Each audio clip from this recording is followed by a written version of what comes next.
cette quatrième retraite, mardi matin, troisième partie, troisième entretien, sur l'écoute, ce qu'on entend.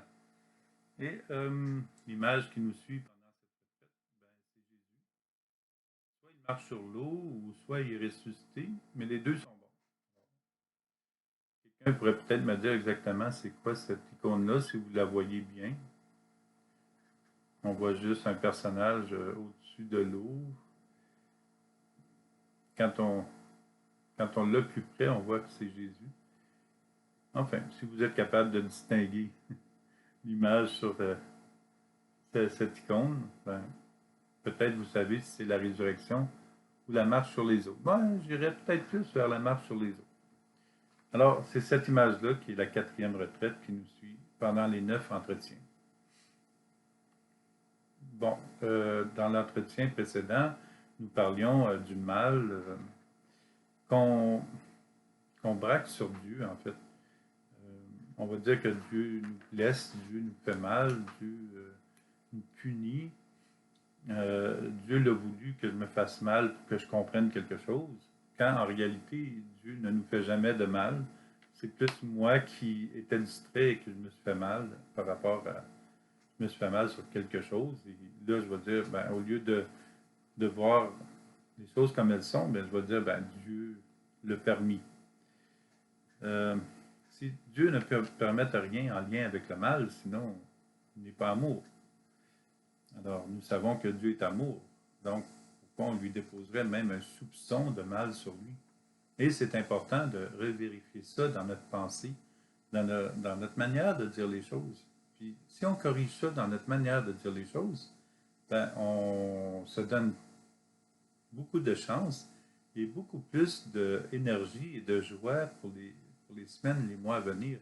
Alors, ce n'est pas un exercice qui va nous demander beaucoup d'énergie, mais ce que ça nous donne en retour, c'est un éclaircissement de la foi, un éveil qui nous fait voir que nous pouvons nous corriger en permettant à Dieu d'être Dieu, amour, et en revoyant le mal que nous faisons, en lui remettant et en lui permettant de venir nous laver, nous purifier, nous sanctifier.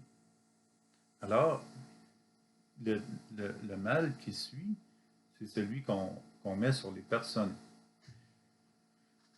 Souvent, c'est conscient ou inconscient que nous pouvons avoir braqué le mal contre des personnes. Le mal que nous assonons à d'autres nous éteint et nous rend vulnérables. Alors, si on est capable de penser à ce mal-là qu'on a fait pendant notre vie, puis qu'on le remet au Seigneur, et qu'on se laisse aimer de lui, et qu'on laisse son amour passer jusqu'aux personnes qu'on a blessées, ben, ça nous libère. On entre dans la joie de Dieu. On revient à son amour et on ressent son amour davantage. Donc, c'est tous des moyens d'éclaircir notre vie de foi et de vivre le moment présent d'une manière renouvelée, d'une manière illuminée, mais pas illuminée dans le sens qu'on ne voit plus rien, illuminée dans le sens que la lumière de Dieu passe à travers nous, son amour passe. Le goût de blesser l'autre est un signal qui nous incite à observer ce qui se passe en nous.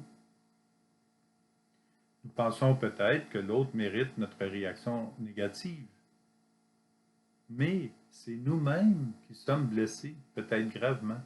Dès qu'on s'éloigne de Dieu, on blesse quelqu'un et on se blesse. Et après ça, on va s'en prendre à Dieu. Chaque blessure que nous offrons aux autres est une blessure que nous subissons. Si nous avons asséné un coup de poing à une autre personne, par exemple, notre poing demeure toujours dans son visage et notre bras demeure toujours soulevé. Le geste demeure, même après qu'on ait libéré notre bras de son visage. Demander pardon à Dieu, demander pardon à la personne, libère notre bras et libère notre visage, le visage de la personne. Alors, quand on demande pardon, ça libère notre bras, on est capable de s'en servir pour autre chose, et ça libère le visage de la personne qui était comme ça. Si nous avons blessé par des paroles, ces paroles, si on a blessé quelqu'un, ces paroles continuent de nous blesser et d'en blesser d'autres. Si nous n'y remédions pas, si on ne trouve pas une solution, si on n'entre pas dans une démarche de pardon, on reste pris avec comme un boulet qui nous suit continuellement, mais le boulet, on le porte dans nos mains. Là, ça nous empêche d'être libres. Alors, nous sommes libres de demander pardon ou non, ça appartient à chaque personne. Croyons que Jésus nous pardonne et nous lave des paralysies internes. Jésus délivre du mal profond. Pour les personnes qui ne se confessent pas régulièrement, elles demeurent avec la racine des fautes et des péchés passés. Pour les personnes qui ne se confessent pas régulièrement, elles demeurent avec ces racines de fautes et de péchés passés. Et comme pour une plante nuisible, les racines du mal ont tendance à s'allonger et à grossir.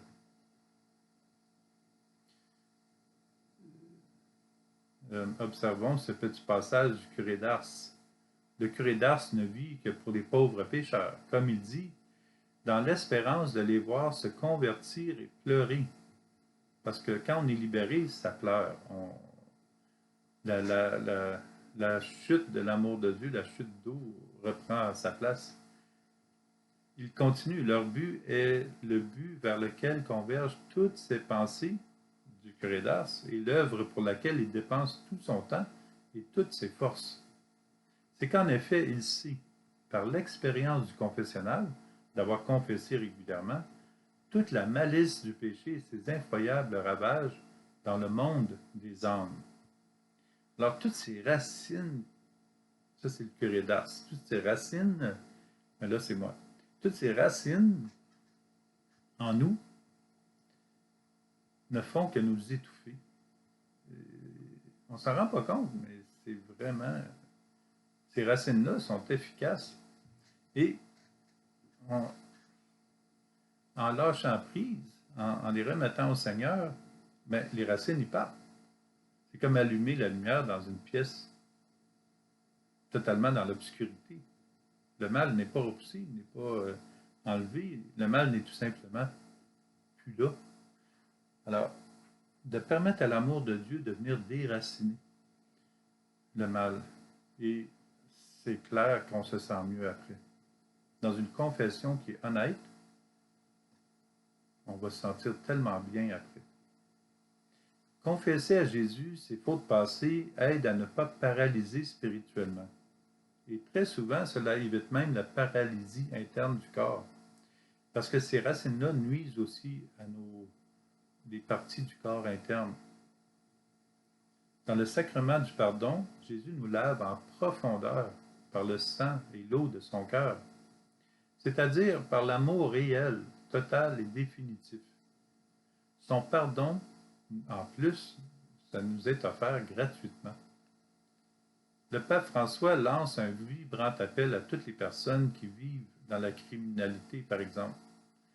Nous pouvons nous servir de ces paroles pour éviter la criminalité, pour éviter que ces racines nous amènent jusqu'à la criminalité, au vol, à la violence, jusqu'à la mort. Le pape François dit que puisse parvenir à tous la parole de pardon et que l'invitation à faire l'expérience de la miséricorde dans la confession ne laisse personne indifférent. Mon appel, continue le pape, à la conversion s'adresse avec plus d'insistance à ceux qui se trouvent éloignés de la grâce de Dieu en raison de leur conduite de vie. Je pense en particulier aux hommes et aux femmes qui font partie d'une organisation criminelle, quelle qu'elle soit. Pour votre bien, je vous demande de changer de vie.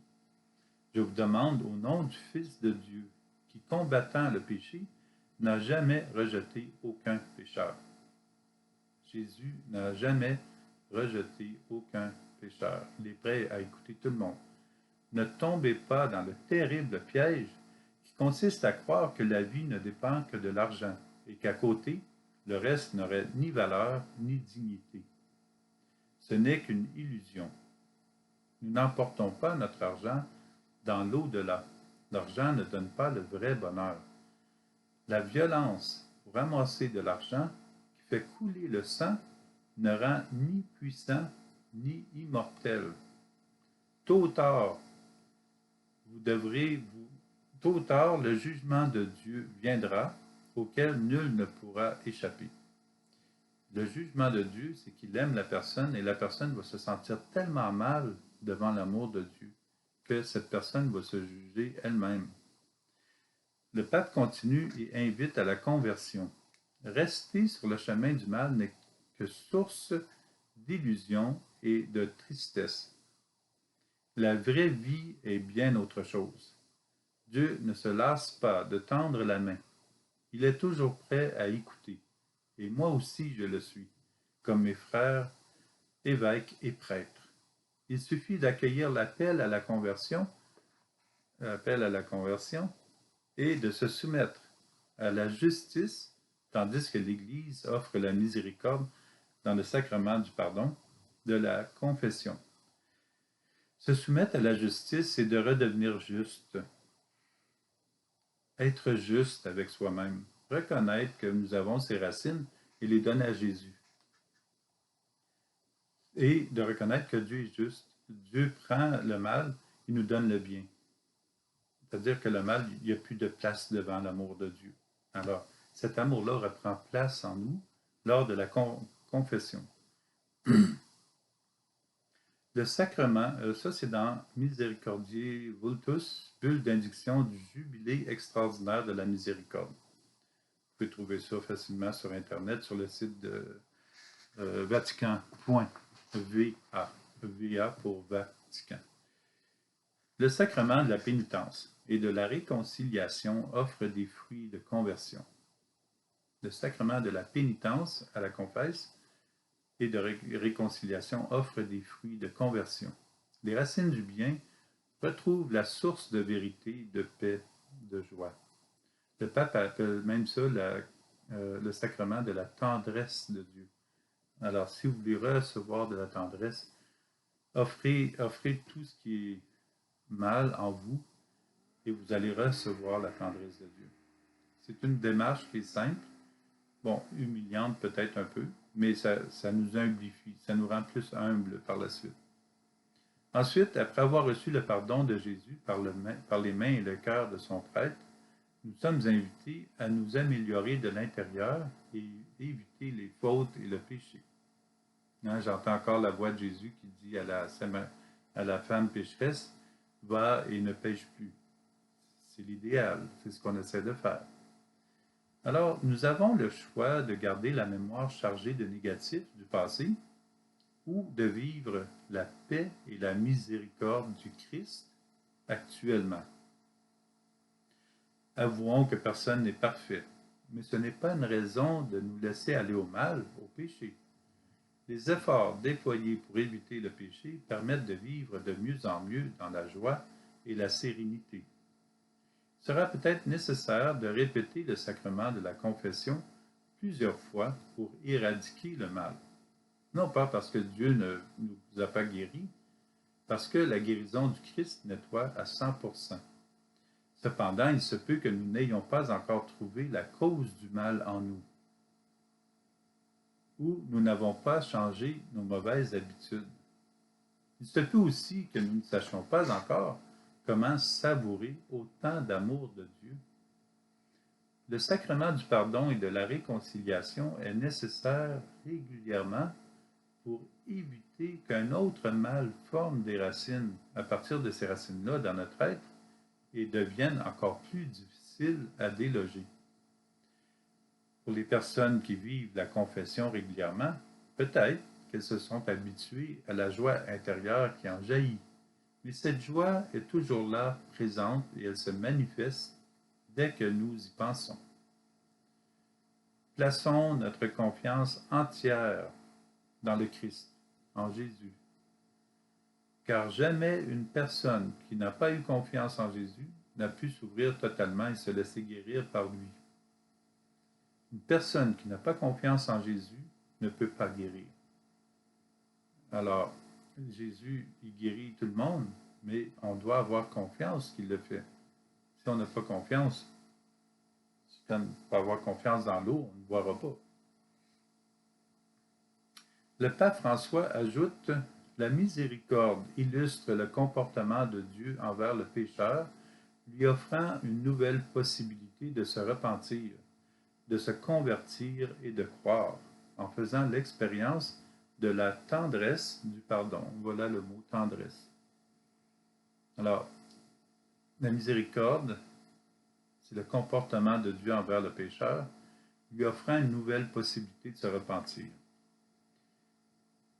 La même bulle, Misericordiae Vultus, Jubilé extraordinaire de la miséricorde, numéro 21, par François. Que le corps et le sang du cœur sacré de Jésus opèrent en nous la libération de tous nos manquements envers nos semblables, envers nous-mêmes et envers Dieu. Que notre vie soit purifiée par une démarche personnelle avec Jésus, avec son prêtre, dès que possible, et cela balayera le mal qui permettra de vivre un cheminement vers la plénitude de l'alliance d'amour en Dieu. Que notre vie soit purifiée par une démarche personnelle avec Jésus.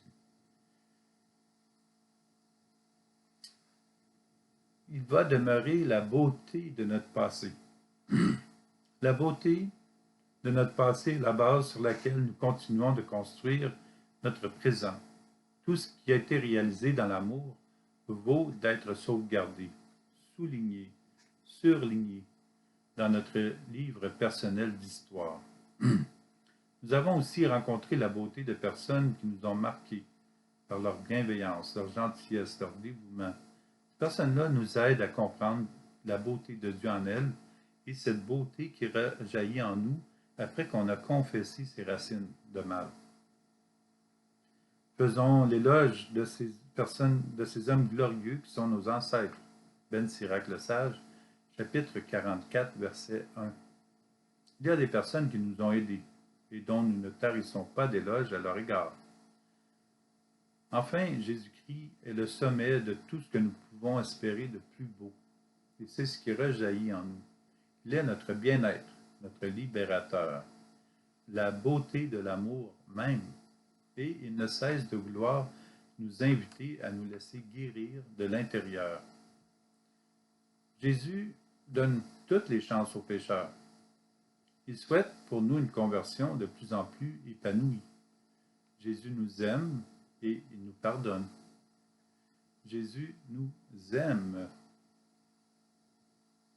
À ceux qui se repentent, qui se confessent, Dieu ouvre le chemin du retour. Il réconforte ceux qui manquent de persévérance. Convertis-toi et renonce à tes péchés, nous dit, ça c'est la Bible. Mets-toi devant lui pour prier et diminue tes occasions de chute. Reviens vers le Très-Haut et détourne-toi de l'injustice, des actions abominables, pardonne-les ou demande pardon. Quelle est grande la miséricorde du Seigneur, nous dit. C'est Ben Sirac. Quelle est grande la miséricorde du Seigneur, qu'il est grand son pardon pour ceux qui se convertissent à lui. Pour un instant, je pensais que c'était encore le pape François. Ça se ressemble un peu. Ben Sirac le Sage, chapitre 17, versets 24 à 26 et 29. Il ne dépend que de nous engager avec sincérité, reconnaître nos faiblesses et nos torts, réaliser la paix avec le passé et poursuivre un cheminement de foi épanouissant ancré dans le cœur de Jésus. Ayons foi en Dieu. Marc chapitre 11, verset 22, exhorte Jésus. Ayons foi en Dieu. Confiance. Nous avons perdu confiance en nous-mêmes. Ayons foi en Dieu. Laissons Dieu nous prendre par la main et nous conduire dans sa mission de vie, d'amour, de paix et de joie.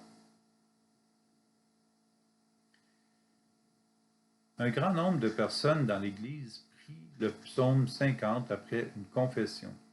Ce psaume informe sur la réalité du pécheur et invite à rejoindre Dieu, la source de libération. confiance en Dieu. Prions ce passage. Pitié pour moi, mon Dieu, dans ton amour, selon ta grande miséricorde, efface mon péché. Lave-moi tout entier de ma faute, purifie-moi de mon offense. Psaume 50, versets 3 à 4. Il est recommandé de lire le psaume 50 au complet dans la Bible. Quel réconfort que la grande miséricorde de Dieu. Sa miséricorde est alimentée par son amour infini pour nous. Confions tout à Dieu.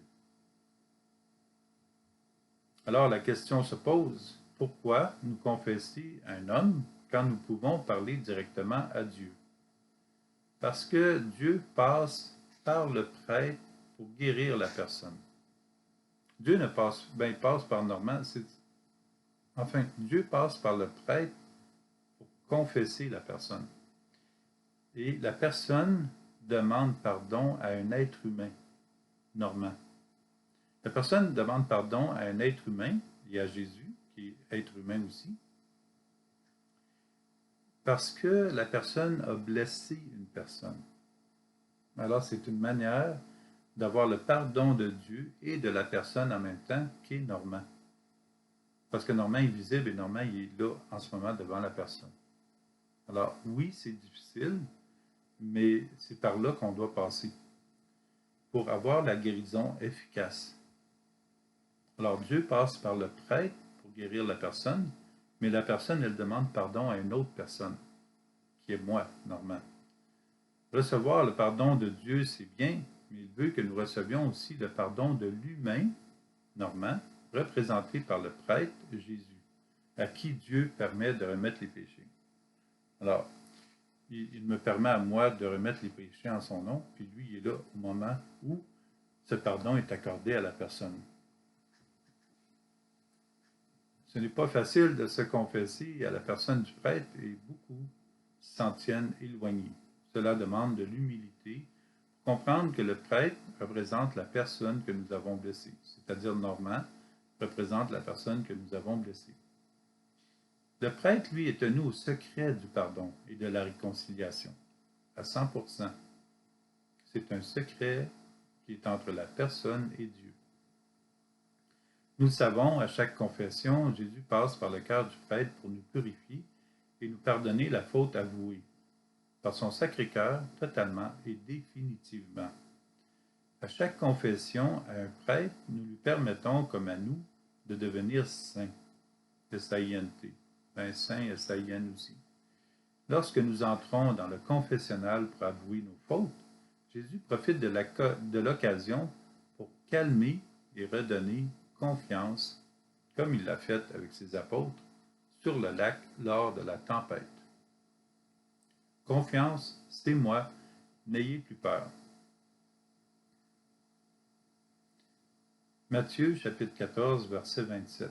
Jésus nous dit, confiance, c'est moi, n'ayez plus peur.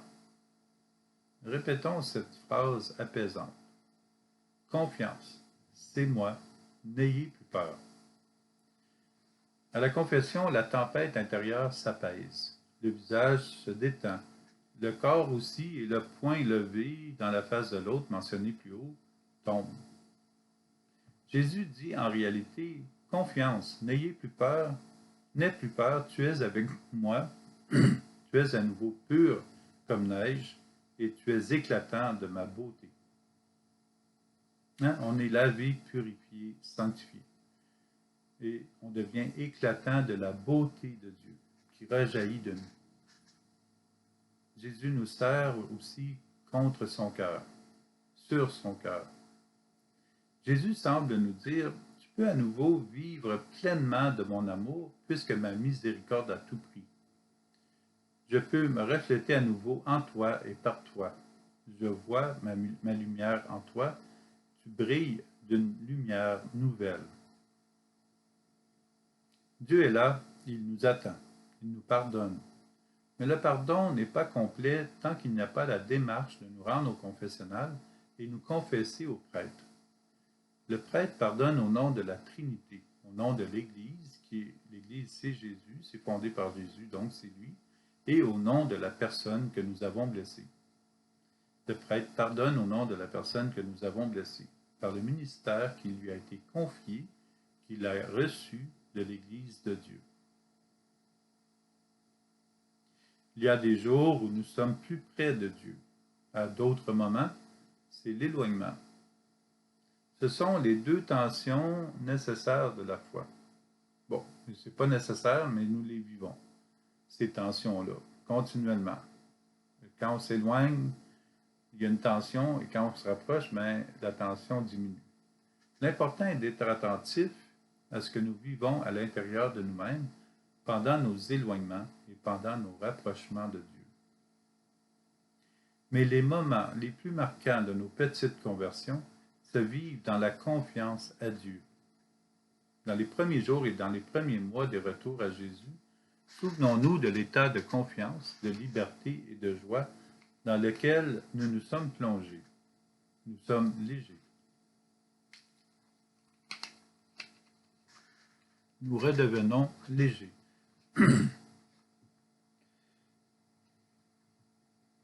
Alors souvent, les gens sortent du confessionnal et disent « Ah, wow, ça a fait du bien. Oui, je me sens plus léger, je me sens libre. J'ai de la joie qui est remontée dans mon cœur. » Oui, parce que c'est toutes des choses, le mal ne cesse de nous étouffer et c'est nous qui avons la décision de nous en libérer. Le passé est pratique pour nous rappeler ce qui a été les fondements de notre première conversion. La conversion, c'est de permettre au Seigneur de prendre place dans notre vie. Nous sommes prêts à lui donner et c'est un heureux souvenir. Souvenez-vous de ces premiers jours où vous veniez de recevoir la lumière du Christ. Cette conversion, nous la vivons à chaque fois que nous nous confessons à un prêtre. Lettre de Paul aux Hébreux, chapitre 10, verset 32. Souvent, lors de la première conversion, les personnes ressentent une paix, une joie intense, mais sereine. Ah, le premier jour de notre conversion. Nous nous en souvenons comme si c'était hier. Rappelons-nous notre première conversion, ou bien, pour certaines personnes, de la nouvelle conversion que nous vivons en ce moment. À chaque jour, nous vivons des conversions. Revenons chaque jour au moment de notre premier amour avec Dieu. Pour évoluer dans la foi, il est important d'observer de temps en temps ce qui va bien dans notre vie de foi et ce qui va un peu moins bien. Restituons-nous devant le Christ afin d'être à notre meilleur pour grandir dans la foi. Alors, c'est de prendre du temps, d'y penser, de permettre au Seigneur de venir calmer la fièvre et en lui remettant, pendant qu'il calme la fièvre, nous lui remettons le mal que nous avons contre lui, que nous avons contre d'autres personnes, le mal qu'on s'est fait à nous-mêmes, et se pardonner, pardonner aux autres. Pardonner aux autres parce que quand on ne pardonne pas, on garde la ficelle du mal que l'autre nous a fait, on se tient lié à cette ficelle du mal. Et c'est pas une bonne chose. Ça nous continue à nous faire mal pour rien. Alors on le remet au Seigneur, et si le mal perdure, c'est que c'est dans notre mémoire. On se le rappelle. On y pense, puis on se le rappelle. La mémoire va nous le rappeler. Alors, la conversion régulière permet aux joyaux de la foi d'être polis de la main de Dieu. Les personnes qui sont remplies de l'amour de Dieu deviennent enflammées. Elles sont des lumières dans le monde. Paul nous invite, lui, à la persévérance. Cela se réalise, nous dit-il, si vous restez solidement fondés dans la foi, sans vous détourner de l'espérance que vous avez reçue en écoutant l'Évangile proclamé à toute créature sous le ciel. Lettre de Paul aux Colossiens, chapitre 1, verset 23. De l'Évangile reçu en écoutant, proclamé à toute créature sous le ciel, pendant la messe, par exemple. Demeurons solides et fermes dans la foi et forts de la grâce de Dieu, c'est-à-dire redevenons humains avec la grâce de Dieu. Et comme le dit Paul, ainsi votre conduite sera digne du Seigneur, capable de lui plaire en toutes choses. Par tout le bien que vous ferez, vous porterez du fruit et vous progresserez dans la vraie connaissance de Dieu. Wow, c'est beau ça. Ainsi, votre conduite sera digne du Seigneur, donc un retour à l'amour, et capable de lui plaire, parce que c'est son amour qui passe en toutes choses. Par tout le bien que vous ferez, grâce à l'amour de Dieu, porterez du fruit au bout de votre arbre, qui est connecté à la sève de Dieu, et vous progresserez dans la vraie connaissance de Dieu, parce que vous verrez l'action de Dieu chez les gens. Et ça, c'est la vraie connaissance. Lettre de Paul aux Colossiens, chapitre 1, verset 10. Soyons certains que si nous gardons Jésus avec nous, son amour circuler en nous, nous allons progresser dans la vraie connaissance de Dieu. Et c'est de toute beauté de voir son amour dans le cœur des personnes. En Jésus, nous allons devenir des porteurs de l'amour de Dieu. Nous grandirons dans cet amour et les personnes qui nous accompagnent durant notre pèlerinage terrestre en bénéficieront. Nous grandissons quand l'amour peut circuler en nous, lorsqu'on se rapproche le plus possible de Dieu et on se laisse aimer par lui. D'ailleurs, la manière de s'approcher de Dieu, c'est de nous laisser aimer par lui. Alors, je vous invite à continuer cette méditation pendant la journée. Cet après-midi, je vous reverrai avec le prochain entretien.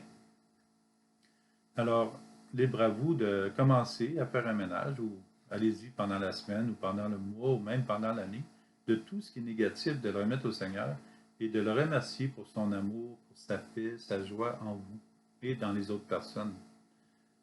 Alors, bonne fin de matinée et union de prière.